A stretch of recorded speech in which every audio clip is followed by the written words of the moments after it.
Hello everyone, very warm welcome to my YouTube channel. In today's video, I am going to discuss the summary of January edition of Vision IAS Current Affair magazine.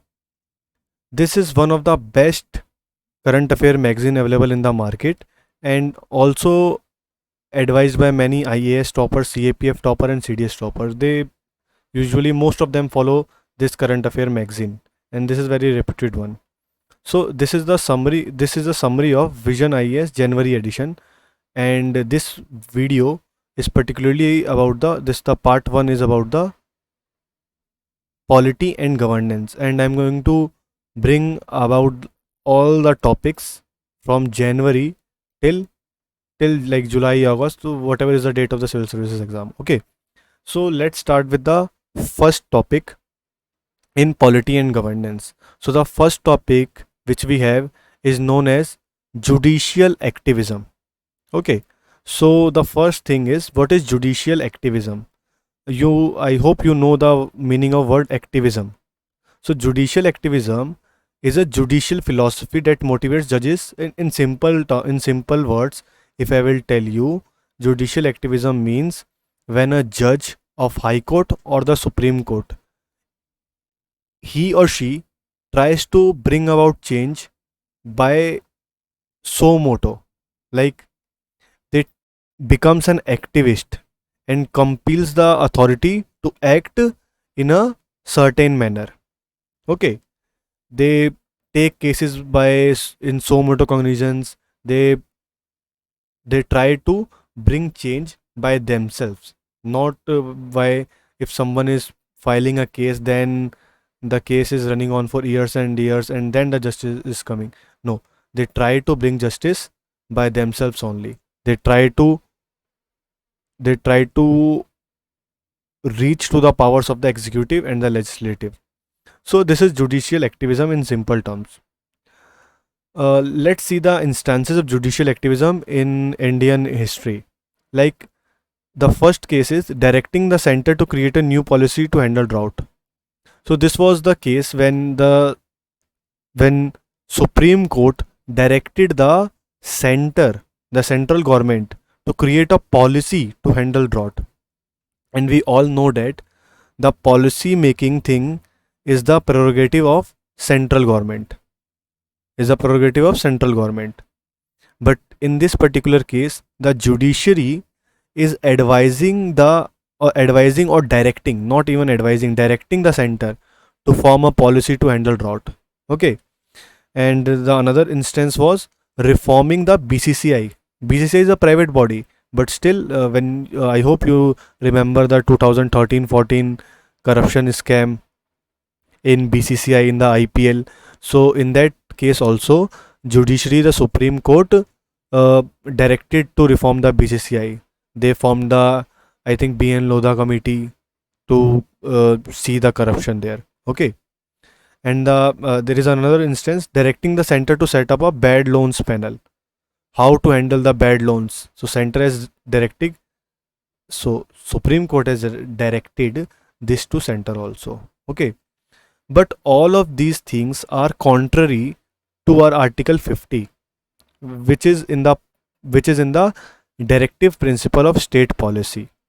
And what it states that the judiciary should be separated from the executive. We know that in our democracy we have three organs: judiciary, legislative and executive. All the threes are independent, and but in hindsight they are also dependent on each other for their working. Okay, so these directions and judicial activism is contrary to the Article 50, which tries to separate the judiciary from the executive. But let's see, what are the causes. What are the causes for judicial overreach? One of the causes, PIL. PIL is public interest litigation. If you study Article 32 of our Constitution, Article 32 is talk about the constitutional remedies. Okay, and Dr. Bhimrao Ambedkar said that Article 32 is the heart and soul of our Constitution, because without constitutional remedies, fundamental rights has no meanings. So PIL is one of the things, because of that judicial activism is increasing. I hope you know about the PIL. The first public interest litigation, first PIL was, I think it was filed by Hingo Rani. She was a judge of Supreme Court, I guess. Judge or advocate Hingo Rani. She filed the PIL. In PIL, introduction of the concept of PIL did away with the doctrine of locus standi.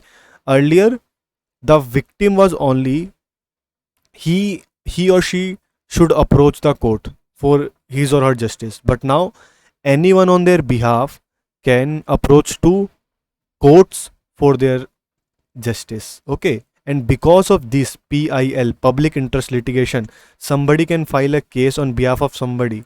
This is the reason why judicial activism is increasing. Okay, this is one of the cause. The second cause is the demands for judicial intervention to improve the administration. We know that the administration in India, it is very lexic. It works in a very slow manner.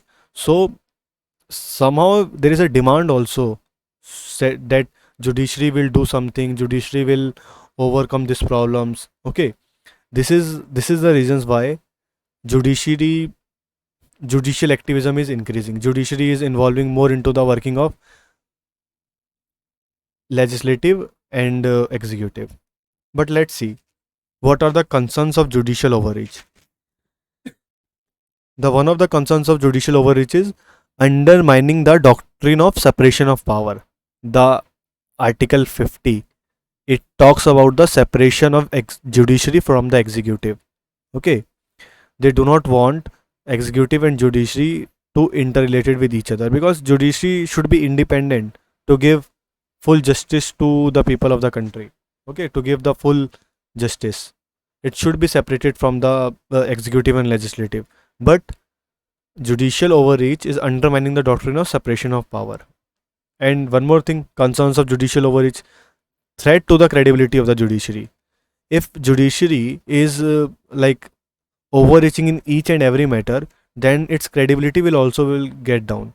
If, for example, if the center has enacted a law, okay, so a center has enacted a law, and that law, if it is not violating any fundamental right and not causing any problem, then judiciary should not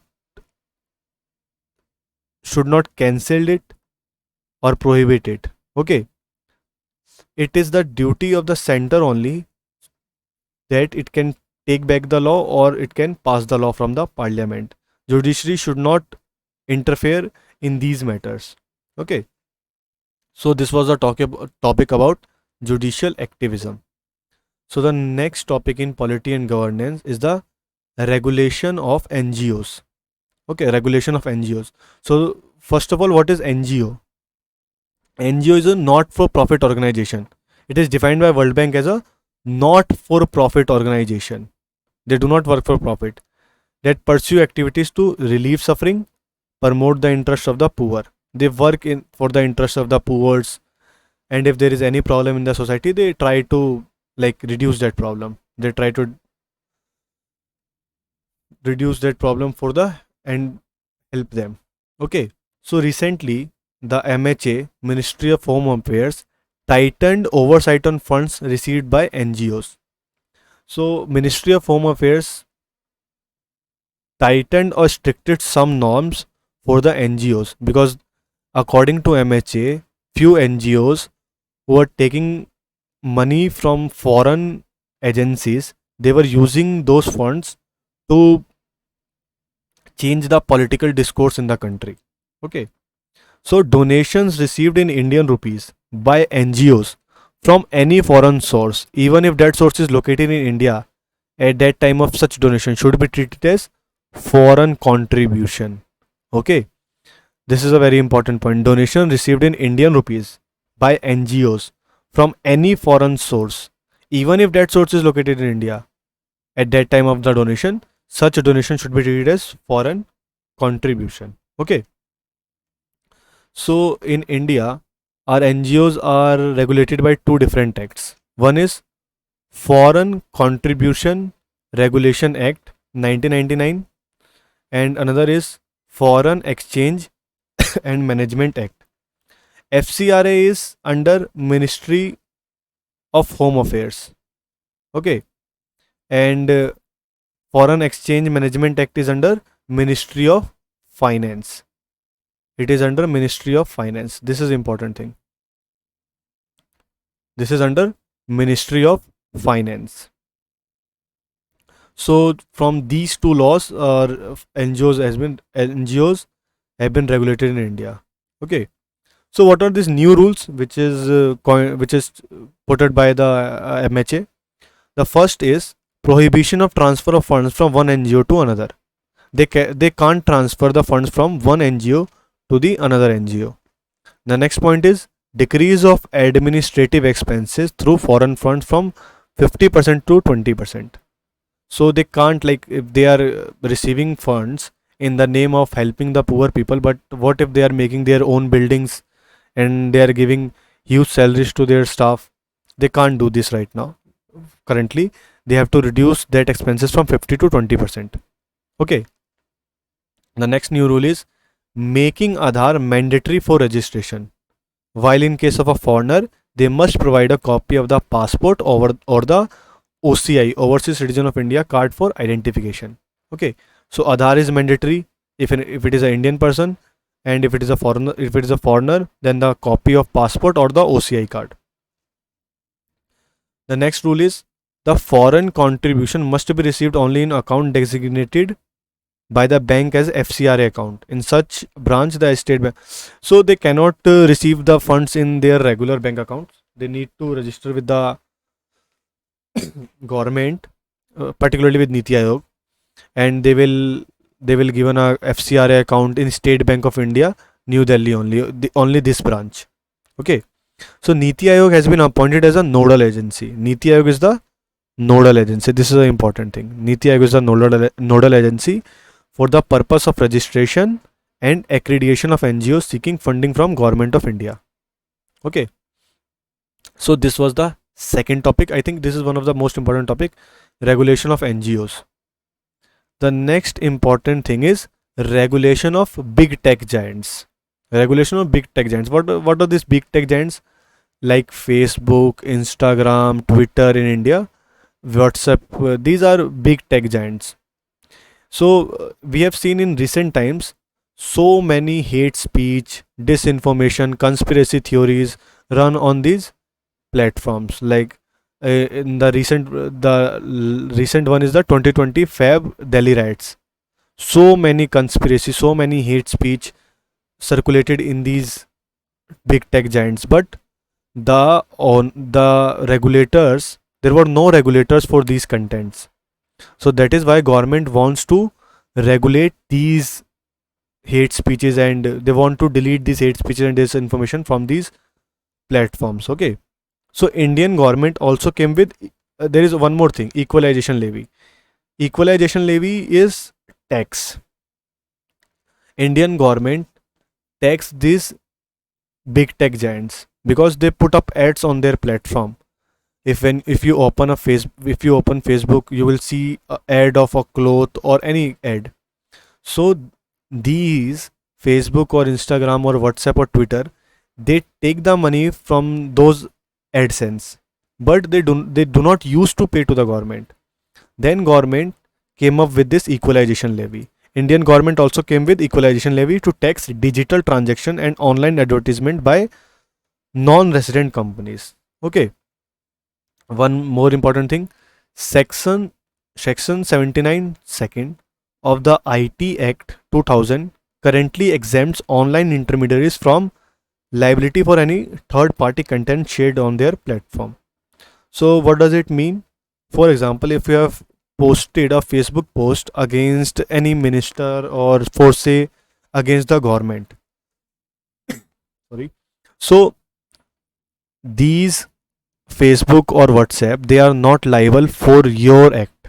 Okay, this is mentioned in IT Act 2000 section 79(2). So these are not liable. So this is the problem. Government wants to change this. So this was the third topic. Nothing much in this. The next topic is internet shutdowns. Internet shutdown is also very debatable topic. Like as per the recent report by UK-based privacy and security research firm TopVPN, TopVPN has done a research and found out that internet shutdowns in 2020 cost India 2.8 billion dollars. 2.8 billion dollars. It cost India almost 70% of the total loss, 4 billion to the world economy. Economic in economic economic impact of internet shutdown seen in India was more than double the combined the cost of next 20 countries in the list. So, in short, this report is trying to say that India is shut downing its internet very often. Okay, they are like Indian government is using too much of curbing of internet than it is required. India continued to restrict internet access more than any country, over 75 times in 2020. Okay, and this report especially mentioned about Kashmir. So the internet curb in Kashmir was the longest internet shutdown in a democracy. So like this was a very concerning thing for India. Okay, let's see the arguments in favor and arguments against these topics. So arguments in favor is it prevent hate speech, fake news. If you shut down the internet for a while, it prevents the hate speech, it prevents the fake news, ensure peace and public stability. Let's see the arguments against it. It violates human rights and it also costs your economy if your business is running with the help of internet, and if internet is shut down, then it is causing the economy also. It fails to achieve the objective. It is saying that it is prevent the hate speech and fake news, but fake news is not a recent thing. Before the advent of internet, fake news was already there. Okay, so it is not the product of internet. It was before internet also the fake news was there. Okay, so this was the topic for internet shutdown. The next topic in polity and governance is whistleblowing. Whistleblowing is an act of drawing attention to an authority figure or public to perceived wrongdoing, misconduct, corruption, fraud, unethical activity within public, private, or third sector organization. For example, you are working in a government office and you are seeing that your one of your employees taking bribe. So you will report his action to the higher authority and you will act as a whistleblowing. Okay. So there is a Whistleblowers Act also present with us in India. Whistleblowers Act Protection 2014. It provides protection from harassment to persons making disclosure of corruption. For example, if you have uh, disclosed the case of corruption with your seniors, so they can't disclose your name. Okay. Willful misuse of power or arbitrary use of discretion of any power by any public servant besides keeping the identity of the whistleblower secure. So his or her identity should be kept secure. Okay. So this is whistleblowing act 2014. This is important. So this was all about the polity and governance. I hope you liked the video. This is a summary. This is not the entire Vision IAS magazine, because you know that magazine is a very bulky one. So this is the important things which I have cut it down from there. Okay. I hope you enjoyed the video. Please like the video and also subscribe to channel. I will upload other parts of this also. Okay. Thank you for watching the video. I hope to see you in the next video.